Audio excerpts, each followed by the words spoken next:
Assalamu alaikum.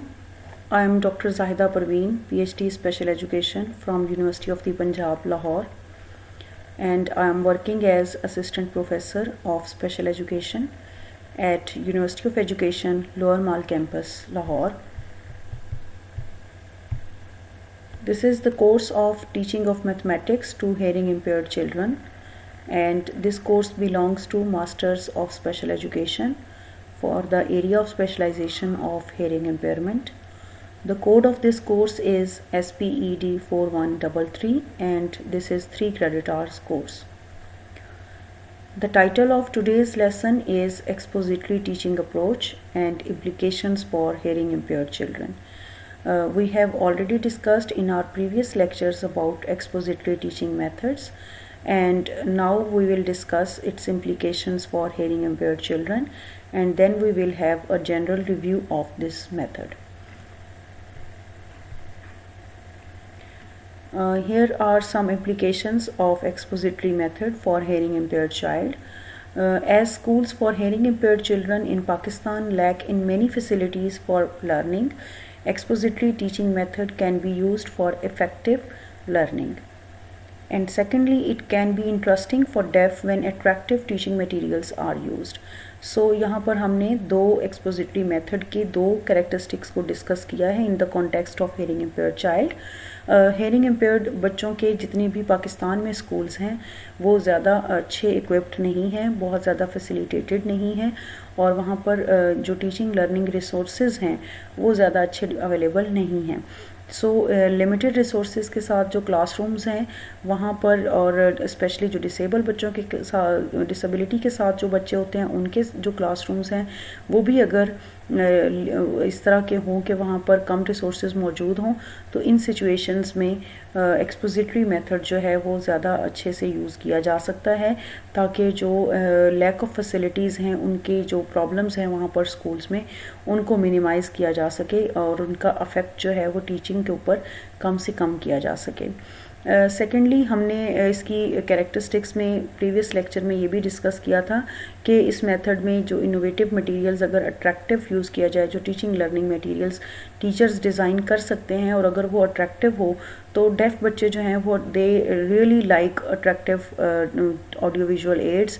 तो AV ads जितने भी टीचर्स अगर यूज़ कर रहे हैं और अगर वो अट्रैक्टिव हैं और रेलिवेंट हैं टू द कंटेंट, तो डेफ बच्चे इसको काफ़ी ज़्यादा इंजॉय करते हैं. सो ये उनके लिए एक पॉजिटिव नोट बन सकता है कि वो इसके थ्रू ज़्यादा अच्छी लर्निंग कर सकते हैं.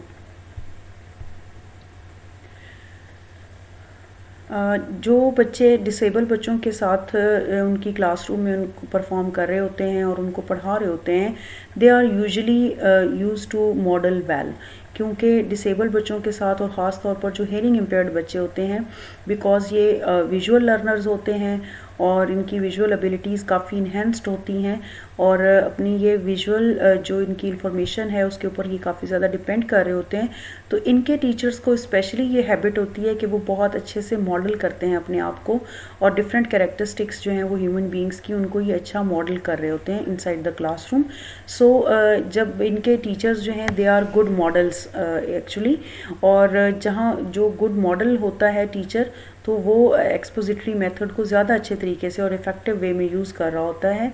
सो इसको जो डेफ बच्चों के टीचर्स हैं वो इसको एक effective method of teaching for def के तौर पर इसको इस्टेब्लिश कर सकते हैं अपनी क्लासरूम्स के अंदर, because teachers model the knowledge in front of the students and they copy. तो ये जो बेसिक कैरेक्टरिस्टिक है एक्सपोजिटरी मेथड की, वो इसमें इन्वॉल्व हो रही होती है कि स्टूडेंट्स जो हैं उनके लिए टीचर्स नॉलेज को मॉडल कर रहे होते हैं, और बच्चों ने उस नॉलेज जो उनको प्रोवाइड किया जा रहा होता है उसको कॉपी कर रहे होते हैं.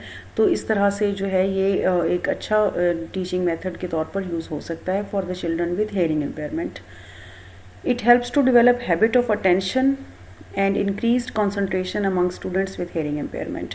क्योंकि ये बच्चे जो हैं हेयरिंग इम्पेयर्ड बच्चे, ये अपनी एक सेंस के ऊपर रिलाई कर रहे होते हैं जो कि इनकी विजुअल सेंस है, और उस वजह से जब इनको लेक्चर मेथड के थ्रू पढ़ाया जाता है तो इनकी कंसंट्रेशन और अटेंशन स्पैन इंक्रीज़ होता है, क्योंकि वो ज़्यादा देर तक जब टीचर्स को उनकी इंफॉर्मेशन को ले रहे होते हैं थ्रू साइन लैंग्वेज, क्योंकि डेफिनेटली जब हम HIC बच्चों को पढ़ा रहे होंगे, चाहे वो किसी भी मेथड के थ्रू हो, तो साइन लैंग्वेज जो है वो उसकी एक बेसिक कैरेक्टरिस्टिक होगी।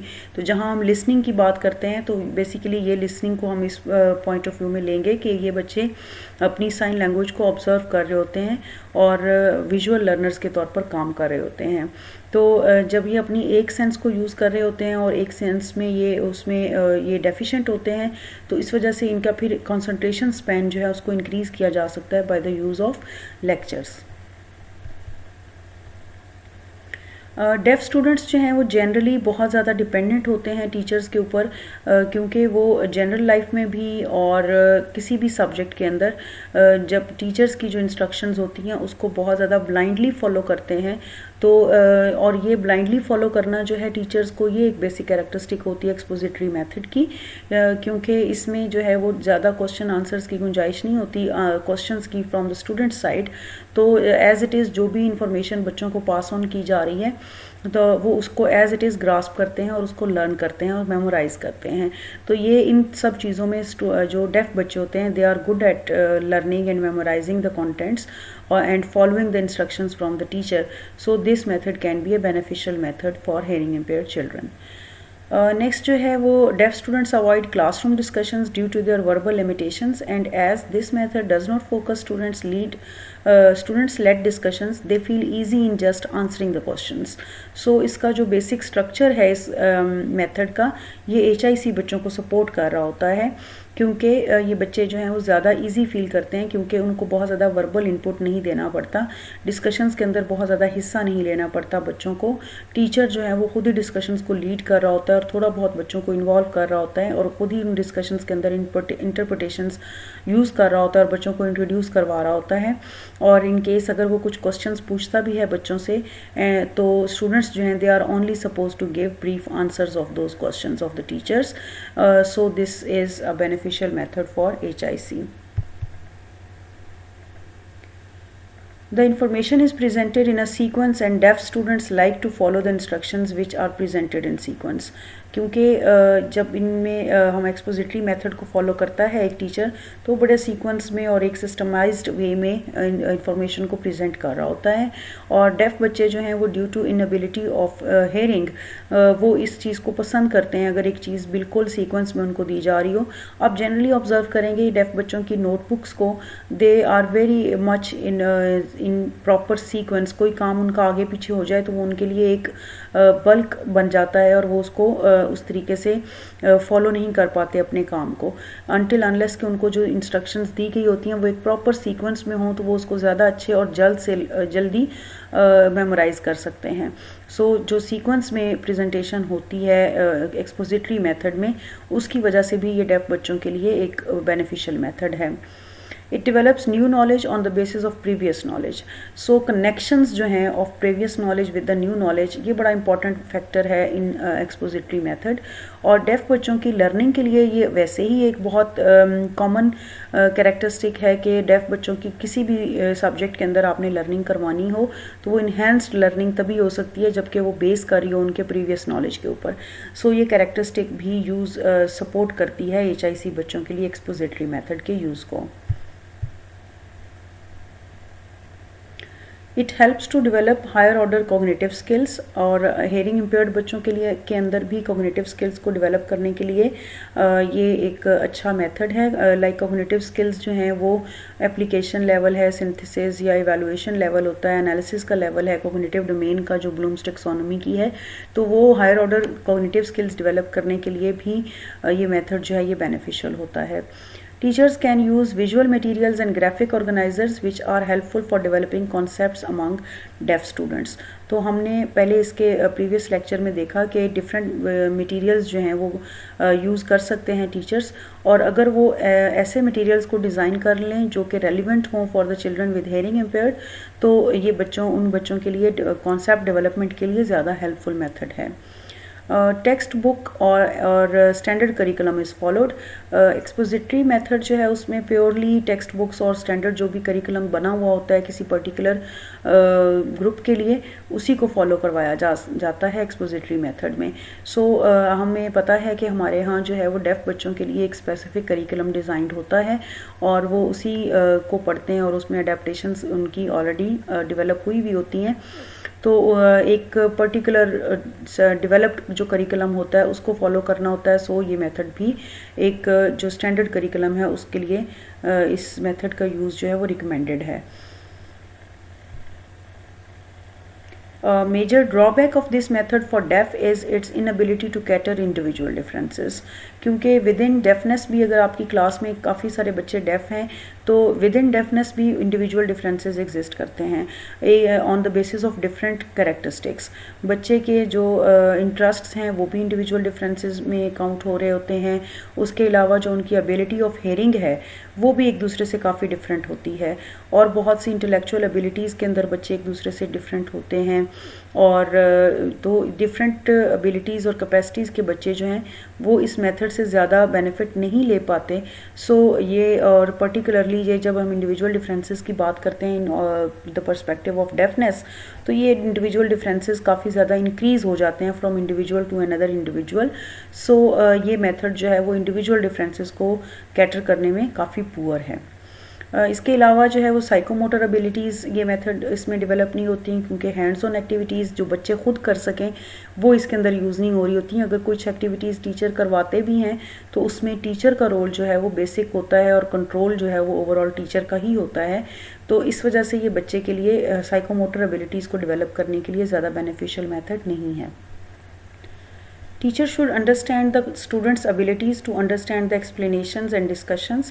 So teachers of deaf require to know individual abilities of the deaf students. तो अगर एक अच्छा टीचर है जिसने expository method को यूज़ करना है in the classroom of deaf, तो उसके लिए ये बहुत ज़्यादा ज़रूरी है कि वो इंडिविजुअली उसको पता हो कि हर बच्चा जो है वो उसकी एक्सप्लेनेशंस को कितना अंडरस्टैंड कर सकता है और उसके मुताबिक उसको अपने लेक्चर को प्रिपेयर करें. Teachers should use vocabulary that is familiar to the deaf students. तो उनकी क्योंकि इनकी बड़ी लिमिटेड वोकेबलरी होती है डेफ बच्चों की, तो जब हमने इस मेथड को अप्लाई करना होता है डेफ बच्चों के लिए तो हमें जो उनकी वोकेबलरी उनके पास है, जो उनकी लैंग्वेज स्किल्स हैं, उन्हीं के अकॉर्डिंग अपने लेक्चर को डिलीवर करना चाहिए. Here are some different activities which can be used in the expository teaching for the hearing impaired children. Assignments, homeworks, demonstrations, reviewing, memorizing and questioning. ये different activities हैं जो कि hearing impaired child की class में जब हमने expository method use करना होता है तो उसके अंदर हम use कर सकते हैं. Now we will take a review of expository method, its benefits and drawbacks. This is what expository instruction is: the use of an expert to explain a concept or give information to the students.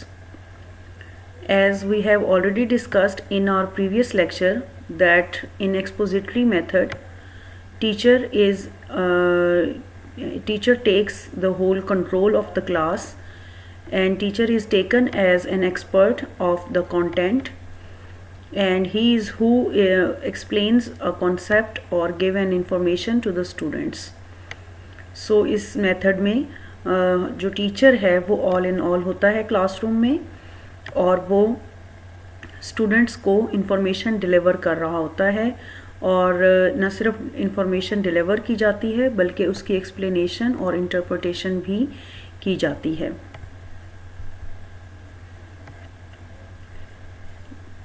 This is what that how expository method is used in the classroom. Expository method is also called as direct approach, and under the umbrella of direct approach, expository method is used in the classrooms. And these are the steps of expository method when it is used in the classroom. Step 1 is teacher presents concepts and definition, and teacher states rules, principles and generalizations. Here you can see these two columns, and this column is presenting about the title of the step, and the other column is stating details about that step. So step 1 में आप देखें कि teacher जो है वो concepts को और definitions को प्रेजेंट करता है इन फ्रंट ऑफ द क्लास, और फॉर एग्जांपल टीचर जो है वो रूल्स या कोई डिफरेंट प्रिंसिपल्स, जनरलाइजेशंस क्लास में प्रेजेंट करता है इन front of students. Here is step 2, and this is about teacher presents links concept with related higher concepts. So teacher जो है वो वर्कआउट करता है स्टूडेंट्स के प्रीवियस एक्सपीरियंसेस के साथ और उनके जो हायर ऑर्डर कॉन्सेप्ट्स होते हैं उनके साथ रिलेट करता है न्यू कॉन्सेप्ट जो उसने क्लास में इंट्रोड्यूस करवाते हैं. सो लिंकेज का जो है यहाँ पर काम देता है टीचर जो है वो इस्टेब्लिश करता है लिंकेजेस. इसकी एग्जांपल देखें. Teacher explains concepts within a principle और जनरलाइजेशन. तो डिफरेंट कंडीशंस और डिफरेंट एनवायरमेंटल एस्पेक्ट्स जो हैं वो डिस्कस किए जाते हैं इन केस ऑफ एक्सप्लेनेशंस, और जब हम इम्प्लीकेशंस की बात करते हैं तो ऐसी एग्जांपल्स के थ्रू जनरलाइजेशंस करवाई जाती हैं स्टूडेंट्स को. Now the third step is about teacher presents positive and negative examples. Generally teachers जो हैं वो कोई concept जब प्राइमरी स्कूल टीचिंग में प्रेजेंट किया जाता है तो उसमें वो पॉजिटिव एग्जांपल्स बहुत ज़्यादा ट्रेंड है प्रेजेंट करने का, लेकिन टीचिंग में जो है वो नेगेटिव एग्जांपल्स प्रेजेंट करने की बहुत ज़्यादा इंपॉर्टेंस है. बिकॉज जब आप नेगेटिव एग्जांपल्स प्रेजेंट करते हैं तो उसमें स्टूडेंट्स जो हैं उनकी एबिलिटीज़ ऑफ डिफरेंशिएशन डेवलप होती हैं. The students will become able to differentiate between positive and negative examples, and they will be able to identify the concepts in different situations. और इसकी एग्जांपल आप देख सकते हैं. Teacher explains the effect of positive and negative principles. So in detail उसके effects के ऊपर जब टीचर बात करता है तो that is involve in the step 3. Here is the step 4, and step 4 involves students classify example either positive or negative. तो यहाँ पर स्टूडेंट की इन्वॉल्वमेंट होती है और वो अलग-अलग डिफ्रेंशिएट करते हैं bye the use of positive and negative examples. ये स्टेप 4 जो है इसको आप जनरलाइज भी कर सकते हैं. इसमें स्टूडेंट टीचर्स जो हैं वो इस डिफ्रेंशिएशन की एक्टिविटी के अलावा कोई भी और एक्टिविटी क्लास से करवा सकते हैं. Students classify examples based on the principles as positive और negatives.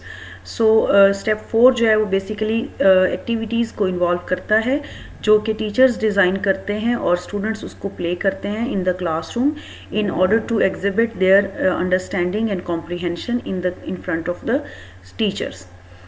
Step 5 is about students provide additional examples. So यहाँ पर अब स्टूडेंट्स की तरफ से इनपुट आता है जिसके थ्रू जो है वो टीचर्स को कंफर्म होता है कि बच्चे जो हैं उनकी किस तरह की कॉम्प्रीहेंशन डेवलप हुई है, किस तरह से उनके कॉन्सेप्ट्स जो हैं वो फॉर्म हुए हैं, और वहाँ पर अगर कोई प्रॉब्लम होती है तो टीचर्स उसको करेक्ट कर सकते हैं. स्टेप 4 में भी करेक्शंस हो सकती हैं और स्टेप 5 में भी हो सकती हैं. लेकिन स्टेप 4 में अगर करेक्शंस टीचर्स करते हैं तो उसके बाद स्टेप 5 जो है उसमें वो उन करेक्शंस के बाद उनकी जो उनकी अंडरस्टैंडिंग इम्प्रूव हुई होती है उसको फर्दर कंफर्म करने के लिए स्टेप 5 किया जाता है, जिसमें बच्चों की तरफ से एडिशनल एग्जांपल्स उनसे कही जाती हैं कि वो प्रोवाइड करें ताकि जो है वो उनकी लर्निंग कंफर्म हो सके. नेक्स्ट हम रिव्यू करेंगे एक्सपोजिटरी मेथड को जनरली कि it is a good method for दो स्कूल्स विच लैक फैसिलिटीज़. तो ऐसे स्कूल्स जहाँ पर फैसिलिटीज़ ओवरऑल कम होती हैं, लाइक आपको जब आप प्रैक्टिकल टीचिंग के अंदर स्टूडेंट्स को इन्वॉल्व करते हैं तो आपको लैब्स की ज़रूरत होती है, आपको आउटडोर एक्टिविटीज़ के लिए बहुत से इंफ्रास्ट्रक्चर की ज़रूरत होती है, और इसी तरह से कंप्यूटर लैब्स और लाइब्रेरीज़ और पूरा इंफ्रास्ट्रक्चर जो है वो स्कूल का डेवलप्ड होना चाहिए। एंड अदर देन दैट उसको फिर आउटसाइड द स्कूल जो एक्टिविटीज़ मैनेज करनी होती हैं स्कूल ने, उसके लिए भी फाइनेंस और सारी चीज़ें अरेंज करनी पड़ती हैं। बहुत सी ऐसी फैसिलिटीज़ हैं जिनका होना ज़रूरी है स्कूल्स में कि जब टीचर्स ने काम करवाना हो, इवन इनसाइड द क्लासरूम भी बहुत सी ऐसी फैसिलिटीज़ रिक्वायर्ड होती हैं जो कि बेटर और इफ़ेक्टिव लर्निंग के लिए इम्पॉर्टेंट होती हैं और मस्ट होती हैं। तो ऐसी फैसिलिटीज़ चूँकि मेजॉरिटी स्कूल्स में हमारे यहाँ specially in the perspectives of Pakistan बहुत से ऐसे स्कूल्स हैं जहाँ पर अच्छी फैसिलिटीज़ अवेलेबल नहीं हैं, जहाँ पर बच्चों को प्रैक्टिकल्स के अंदर इन्वॉल्व किया जा सके, या जो है वो activity based teaching learning activities जो हैं वो उनको इनके लिए अरेंज की जा सकें। तो टीचर्स के पास इतना बजट नहीं होता कि वो ख़ुद से ऐसी एक्टिविटीज़ डिज़ाइन कर सकें अपनी पॉकेट से, जिसमें वो बच्चों की जो उनकी अंडरस्टैंडिंग है उसको ज़्यादा अच्छे तरीके से डेवलप कर सकें थ्रू द डिफरेंट एक्टिविटीज़। तो जहाँ ऐसी फैसिलिटीज़ लैक करती हैं तो ऐसे स्कूल्स में बहुत जो है वो ये वाला मेथड जो है एक्सपोजिटरी मेथड, ये प्रेफरेबली यूज़ होता है और टीचर्स इसको बहुत ज़्यादा यूज़ करते हैं अपनी क्लास में due to lack of resources. जैसे हमारे यहाँ पर ज़्यादातर जो गवर्नमेंट सेक्टर टीचिंग है उसमें टीचर्स के पास बहुत कम रिसोर्सेज होते हैं क्लासरूम्स को अरेंज करने के लिए, लेकिन जहाँ पर प्राइवेट स्कूल सिस्टम्स हैं क्योंकि वो हैवी फ़ी चार्ज कर रहे होते हैं पेरेंट्स को, तो वो कई ऐसी एक्टिविटीज़ अरेंज करते रहते हैं जिसमें हैंड्स ऑन एक्सपीरियंसेस बच्चों के लिए अरेंज करना टाइम टू टाइम पॉसिबल होता है। लेकिन पब्लिक सेक्टर स्कूल्स में समटाइम्स ये बड़ा डिफ़िकल्ट हो जाता है। तो इस वजह से due to lack of resources and facilities teachers जो हैं वो पब्लिक सेक्टर में और to some extent private sector में भी एक्सपोजिटरी मेथड को ज़्यादा प्रेफर करते हैं, क्योंकि इसमें बहुत कम फैसिलिटीज़ और रिसोर्सेज को यूज़ करते हुए इफ़ेक्टिव लर्निंग को पॉसिबल किया जा सकता है। This method can be very effective for a competent teacher who can model well. So एक competency जो है वो ये एक इस मेथड के बारे में एक मिसकॉन्सेप्शन ये मौजूद है कि एक्सपोजिटरी मेथड को सिर्फ वो टीचर्स यूज़ करते हैं जो कि शायद ज़्यादा जो कॉम्पिटेंट नहीं होते। तो ये एक फॉल्स अजम्पशन है। इसके लिए बहुत कॉम्पिटेंसी की ज़रूरत होती है, बिकॉज टीचर जो है वो वन वे इंफॉर्मेशन प्रोवाइड कर रहा होता है स्टूडेंट्स को, और टीचर टोटली रिस्पॉन्सिबल होता है for the provision of new information to the students. वो क्या इन्फॉर्मेशन है, वो कितनी इंपॉर्टेंट है और उसको कैसे डिलीवर करना है, उसकी लर्निंग को कैसे पॉसिबल बनाना है, these all factors are related with the competency of the teacher. तो जितना कॉम्पिटेंट टीचर होगा और वो जितना अच्छा मॉडल कर सकेगा स्टूडेंट्स के सामने, तो वो उतना अच्छा एक्सपोजिटरी मेथड को यूज़ कर सकता है। यहाँ पर एक और भी चीज़ है कि कॉम्पिटेंसी टीचर्स की जो है वो टू वे कॉम्पिटेंसी होती है। एक तो ये कि जो टीचर्स हैं वो मेथड को यूज़ करने के लिए कॉम्पिटेंट हों, और दूसरी एक इम्पॉर्टेंट चीज़ ये है कि जो content which is being taught inside the classroom, तो उसके लिए उसके ऊपर टीचर्स को कॉम्पिटेंट होना चाहिए, उनकी कॉम्पिटेंसी होनी चाहिए। They should be able to teach that subject in proper way.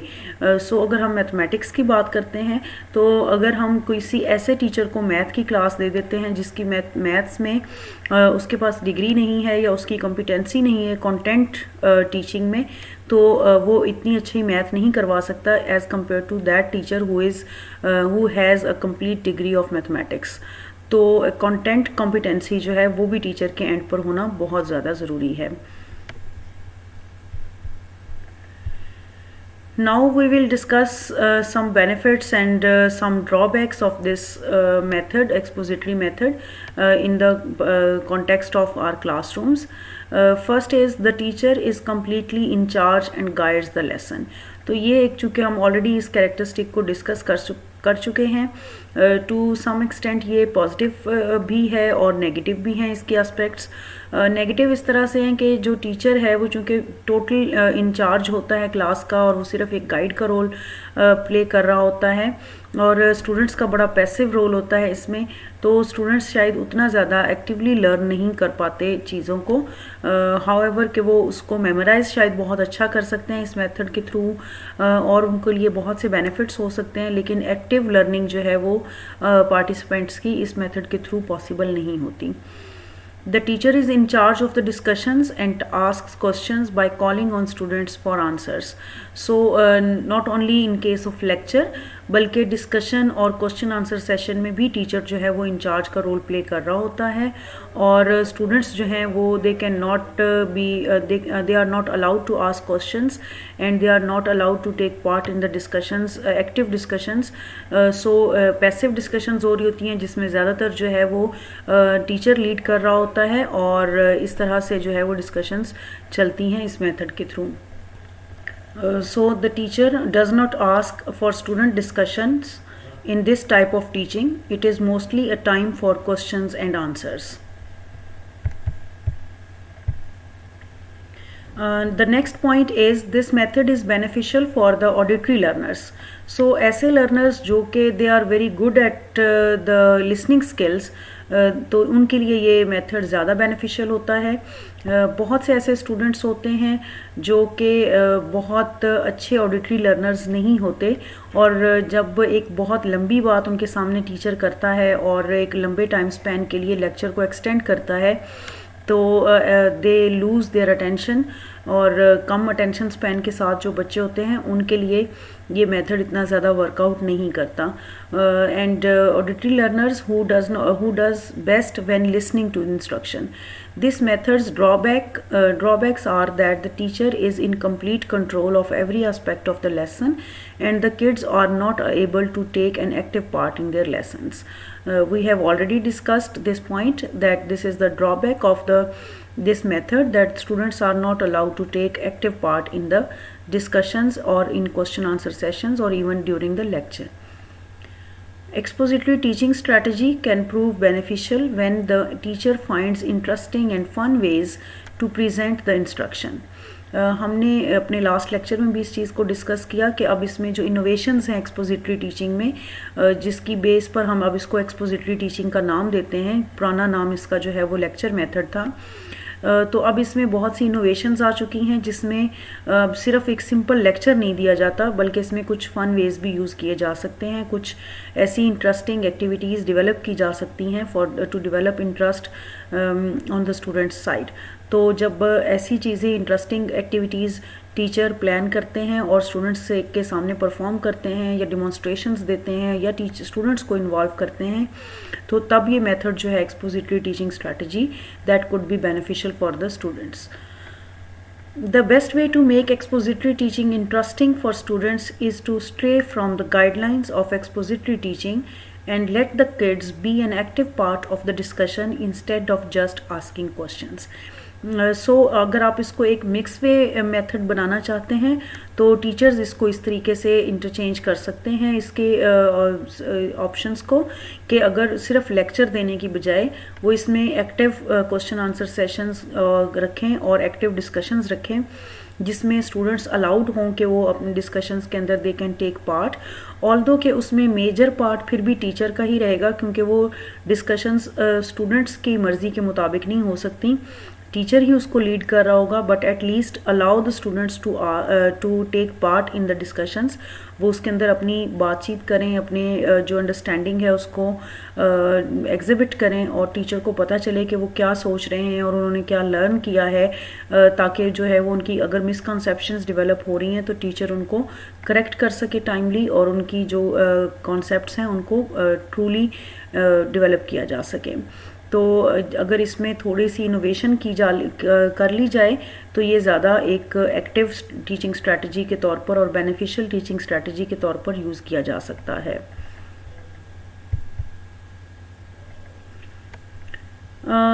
The next point is that this method is economical with regard to time.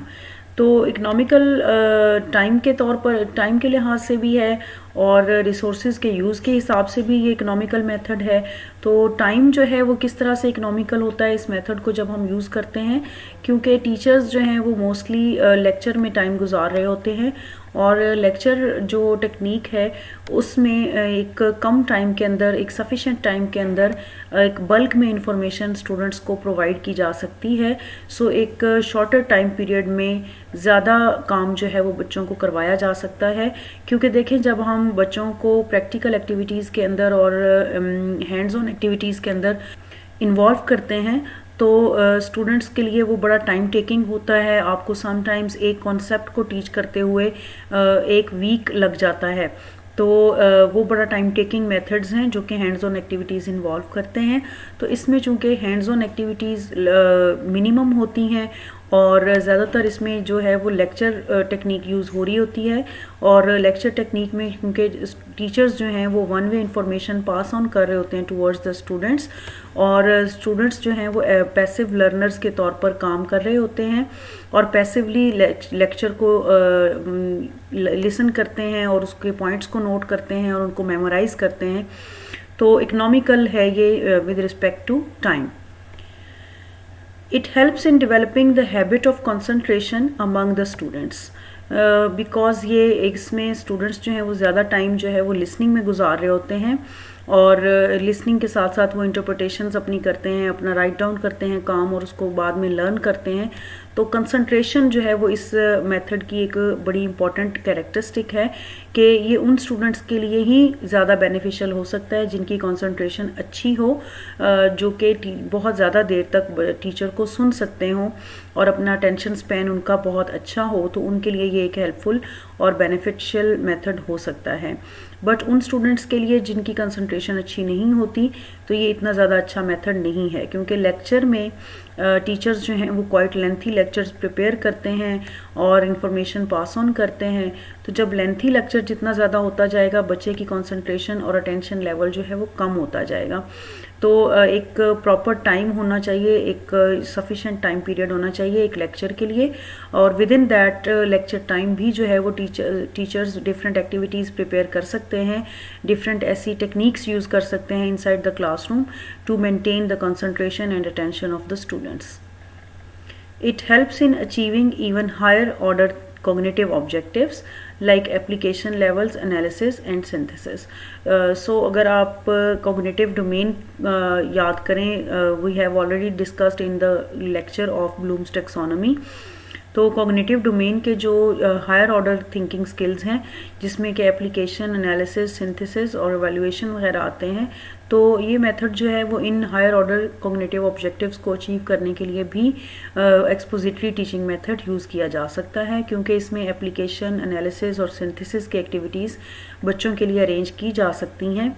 और जब टीचर्स जो इन्फॉर्मेशन पास ऑन करता है तो उसके बाद जो फर्दर एक्टिविटीज़ टीचर प्लान कर सकता है उसमें बच्चों को उस गिवन इन्फॉर्मेशन की एप्लीकेशन और एनालिसिस या सिंथेसिस की एक्टिविटीज़ करवाई जा सकती हैं, जिससे उनकी ये जो कॉग्निटिव एबिलिटीज़ हैं वो पॉलिश हो सकती हैं और वो उसमें इम्प्रूव कर सकते हैं।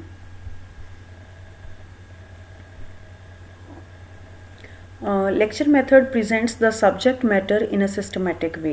ये भी इसका बेनिफिट होता है कि ये बड़ा एक सिस्टमेटिक वे में सब्जेक्ट मैटर को प्रेजेंट करता है, बिकॉज ड्यूरिंग लेक्चर जो है वो टीचर्स एक प्रॉपर हायरार्की के साथ न्यू कॉन्सेप्ट्स को इंट्रोड्यूस करवाते हैं। We have already discussed in our previous lecture that the new information is delivered on the basis of previous experiences and previous knowledge. तो बच्चे के जो प्रीवियस उसने कॉन्सेप्ट्स गेन किए होते हैं उन्हीं की बेस पर न्यू कॉन्सेप्ट्स को इंट्रोड्यूस करवाया जाता है ड्यूरिंग लेक्चर। तो इस तरह से सिस्टमेटिकली नॉलेज जो है वो गेन करते हैं students, and they like this के हर एक कॉन्सेप्ट जो है, जो नया आने वाला कॉन्सेप्ट है वो उनके प्रीवियस कॉन्सेप्ट के साथ लिंक कर रहा होता है। सो दे एन्जॉय दिस लिंकेज और एक सिस्टमेटिक वे में जब इंफॉर्मेशन प्रेजेंट की जा रही होती है तो स्टूडेंट्स उसको बेटर वे में लर्न कर रहे होते हैं। It develops good audience habits. Again वही चीज़ के ये सिर्फ उस लेक्चर मेथड के थ्रू जब हम पढ़ा रहे होते हैं तो not only for that lecture उनका ऑडियंस का as an audience patience increase होता है, बल्कि और बहुत सी ऐसी एक्टिविटीज़ जो कि बाद में क्लासरूम के बाहर भी उनको परफॉर्म अगर करनी हो किसी जगह, तो they can act as a good audience, और एक अच्छी ऑडियंस हैबिट्स उनकी डेवलप होती हैं through this expository method. Through this method new subject matter can easily be introduced, क्योंकि लेक्चर के थ्रू पढ़ाना है, न्यू इन्फॉर्मेशन को डिलीवर करना है, एग्जांपल्स और नॉन एग्जांपल्स के थ्रू न्यू कॉन्सेप्ट को क्लियर करवाया जाता है. सो इसका स्ट्रक्चर इस तरीके से होता है, एक्सपोजिटरी मेथड का स्ट्रक्चर इस तरीके से है, उसका प्रोसीजर ऐसा है कि उसमें न्यू सब्जेक्ट मैटर को इंट्रोड्यूस करवाना बच्चों के सामने काफ़ी ईजी हो जाता है. क्योंकि जब जो हमारी एक्सप्लोरेटरी स्ट्रेटजीज़ हैं जो इसके कॉन्ट्राडिक्शन में आती हैं, तो जो हमारी एक्सप्लोरेटरी स्ट्रेटजीज़ हैं जिसमें बच्चों को एक्सप्लोर करना सिखाया जा रहा होता है, तो वो डायरेक्ट उसमें इंफॉर्मेशन इंट्रोड्यूस नहीं करवाई जाती, बल्कि बच्चों को कहा जाता है कि वो अपना नॉलेज कंस्ट्रक्ट करें.